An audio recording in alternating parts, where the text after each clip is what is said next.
Here are the tools I use to test every mix. Each one tells me a different story, and some of them are brutally honest.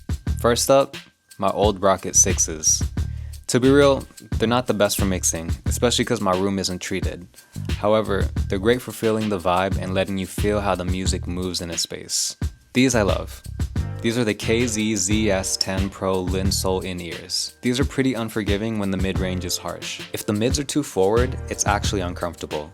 When I'm listening on the Rockets, they can make it feel like the drums are hitting, but in actuality, they're way too loud.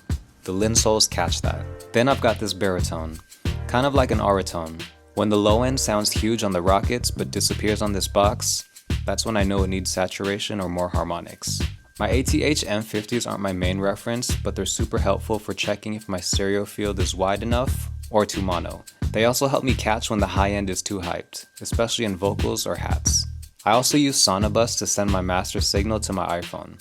And honestly, the way your music sounds on the iPhone is going to be a lot of people's first impression of your music. And the most unforgiving system I use? An old Suzuki SX4. Older cars are brutal. The speakers are flat, the EQ isn't flattering, but they have this magical ability to expose anything terrible in your mix that you might have missed. Nothing beats the ears of a seasoned engineer, but I'm for sure gonna push myself to get the cleanest mix I can from what I've got. What I've definitely learned is, you can't trust just one system. That's why I use them all.